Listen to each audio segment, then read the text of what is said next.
Welcome to the mysterious world of Magic Island, a place where anything can happen. Lost to time, hidden by strange forces, and filled with secrets that stretch beyond the imagination. Our heroes have set sail into the unknown, where adventure, danger, and discovery await them at every turn. Each episode brings them closer to unlocking the island's mysteries, but with new challenges. Who knows what they will uncover next? Now sit back and close your eyes. Let the theater of the mind take you on a journey to Magic Island.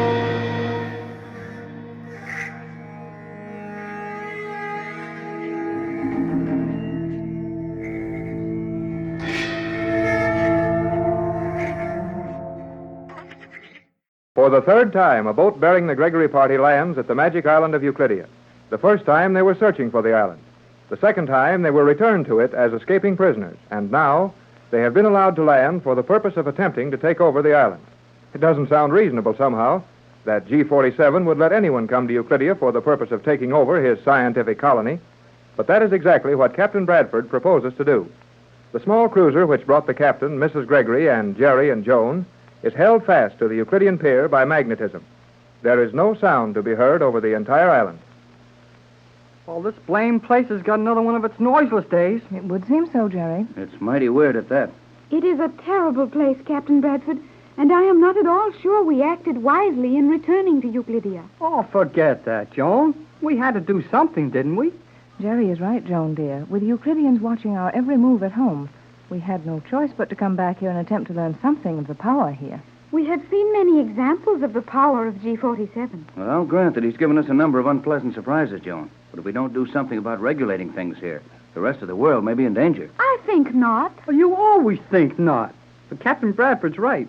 All these scientific gadgets would be too much for the world right now. It'd mean plenty of trouble. You don't understand our world, Joan, and your visit to it was so pitifully brief that you had no time to see it.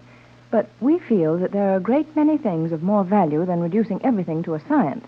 All of the electrical and chemical wonders these men have perfected can be used to advantage by the world. But they must be in the hands of the proper people. Sure, Joan.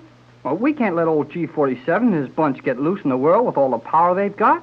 Why, they could take over every country there is in a week. And would that be so bad for the countries? Yes, Joan, it would, according to our standards of living. This isn't a place to argue about it. When are we supposed to land on this island? Well, that girl submarine commander said for us to report to G-47 as soon as we got here. I'd be glad to do that if I could find him. I suggest we start across the island. We will be seen and stopped. Then we may say our business and be conducted to G-47. I think that's the best thing to do, Tex. So do I. Right? Come on. Hey, how about the Chinese cook? We'll leave him on board. Oh, won't poor Jim Lowe be horribly frightened when some of these Euclidean guards come after him? Oh, he knows plenty about what's happening. I told him enough of it so he understands what we're up against. He will be brought to quarters near ours, I expect. Well, it looks like we're going to have to find our own quarters. Looks that way, son. They didn't give us much of a welcome this time. Isn't it strange, walking on this polished steel surface and not a sound? Yeah. You know, it gives me the creeps. Boy, the deck of that old boat will sound mighty good when we get back on it again. Which is liable to be some time. Well, where do you suggest we go, Joan? This is strange to me also, Captain Bradford. I have never seen anyone allowed to advance to this point on the island without being stopped and questioned. I wouldn't mind being questioned if I could only see someone or hear something. Well, at least we can be thankful they're using natural daylight. We don't have to stumble around that artificial sunlight of theirs without the proper glasses. Well, you're the only one who's got any idea about this place, Joan. What do we do now? I believe we should proceed to the central control chamber and ask for instructions. Straight ahead? Yes. All of these surface rooms are of shining steel. We can see nothing except the surface, and yet we're being watched from within. Well, you bet we are. That steel is as clear as window glass when you're on the inside. We should receive a warning before we proceed much further. A warning? About what? We will be warned to come no nearer to the control chamber. Then perhaps we'd better stop now. Let's go on till someone stops us. But what are we running into, Tex? I don't know. What about that, Joan? G-47 instructed us to report to him. I think no harm will come to us until that time, at least. Well, if we're only safe until we find him, let's don't look very hard for him. Well, we'll find him all right, but something must have changed since we left here. Your warning isn't coming along very fast, Joan. I cannot understand that. Always something we can't understand. And it will continue to be that way on this mad island. Afraid so, but one thing we can understand is absolute silence, and that's all we've run into so far. Well, nobody's stopping us. Let's go and try the door in the control chamber. It will not open from the outside, Jerry. Well, maybe if we knock loud enough, somebody will open it for us. Isn't that dangerous? Better be careful, Jerry. Hey, are these doors charged with electricity? No, they are locked so that it is impossible to open them from outside. Well, then it won't hurt anything to knock on one of them. Here goes. That ought to wake anyone up. You will not find the Euclideans asleep. There's no one in that place. Perhaps this is a trick. Oh, what for? Well, I don't know, Jerry. But it's very easy to suspect everything on this island. Maybe you didn't knock hard enough. Oh, gee, you could hear that noise all over the island. Out here, yes, but if that room is soundproof, they may not have heard it inside. I'll try it again. No, nothing doing. It will prove useless to knock more, Captain Bradford. I believe you. But what are we to do? The elevators will operate automatically as we approach them.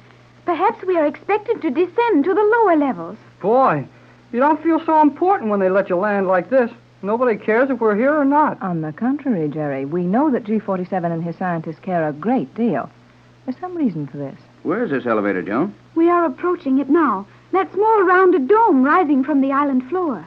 Rising? Oh, sure, Mrs. Gregory. What's that thing come up in the air? Why, so it is, but how? The elevator is electrically controlled. I understand that, Joan. Most elevators run electrically. But who is bringing it up? Oh, nobody. It's coming up for us. How do they do it, Joan? Photoelectric cell? Precisely. You mean that we walked through or over an electric beam and brought that elevator up? That is one method, though I believe this particular channel is operated by the voice directed toward it. Oh, this is almost too much for me. Well, you didn't see as much of this island as I did before, Mrs. Gregory. This elevator is only a starter. The elevator is completely above the surface now. We may enter. The door might help a little. The door is opening. So it is. Opening automatically, I suppose. Oh, I guess so. Don't see anyone inside the thing. Well, we'd better get along with it. Somebody must know we're here. They wouldn't have everything fixed up so nice for us. We will try the various levels and determine what is taking place. Not much room in these things. They were designed to hold 4 people. Well, as soon as I squeeze in, we'll have 4. Okay, let her go, Joan. I suggest stopping at the first level. You're the boss, Joan. We'll stop anywhere you say. Are you sure you know how to operate this, Joan? Well, I'll say she does. Go ahead, Joan. Push the switch for the first level, and let's go down and meet some Euclideans. Very well. How smoothly this car descends. Well, everything on this island is pretty slick. What's on the first level, Joan? Very little of value, mostly heavy articles in storage. Will we be likely to find anyone there? I think we should try each level. There's the magnets. This is the first floor. But, Jerry, we did not stop. We have passed that level? Yes, I could feel those big magnets release this car, then take hold again. Push the button for the second level, Joan. I have done so. Didn't do any good, though.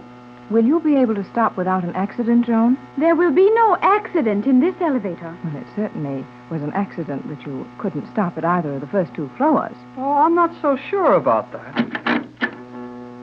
There was the third level. Our journey in this elevator was obviously planned in advance. Where are we most likely to wind up, Joan? Either the 5th level, where the chemical laboratories are, or the 9th, in the confinement cells. But G47's orders were that we weren't going to be prisoners this time. I wouldn't put too much faith in G47's orders, Jerry. They're not taking us off the 4th, that's sure. The next will be the laboratories. And if we don't stop there, the prisons again? Afraid so, Mrs. Gregory. Well, I doubt it. G47 wants more from us and our company in a cell. But the first person we meet will be G47 himself. There goes the 5th floor, so we won't meet him there. Isn't the car moving faster? Seems to be at that. Yes, the speed has increased. Well, I'll say it has. We made that floor mighty quick. That was the 6th. You say we're not likely to stop before the 9th, Joan? That is my opinion. Well, your opinion is looking better all the time. And they don't want us on the 7th floor. How can all this be so cleverly controlled? It is all arranged in advance, Mother. That was 8 of them. And still we go down. I don't see how people can live day after day, year after year in this atmosphere as the Euclideans do.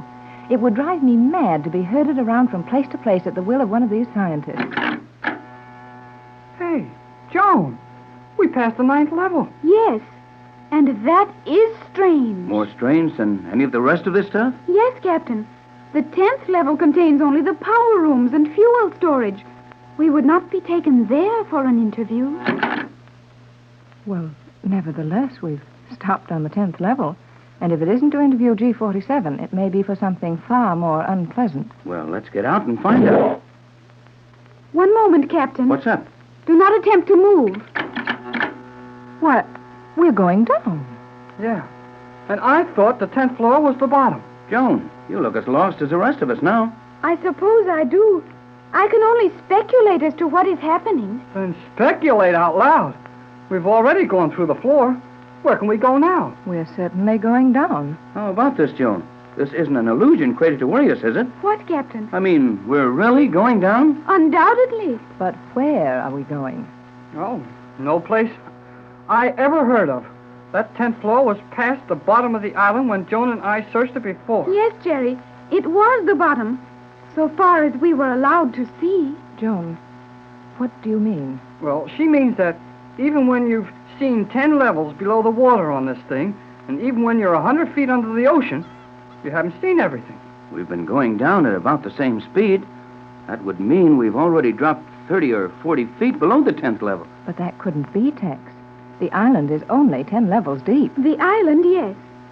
But now I think we may expect to learn why we found all levels in the island deserted and closed to us. We are to be taken to modern Atlantis.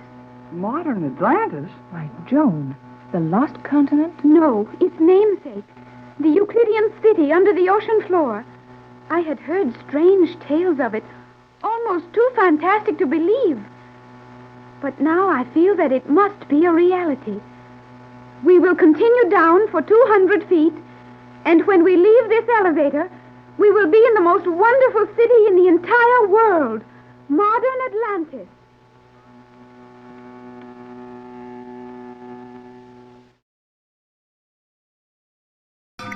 And so, another chapter closes on Magic Island.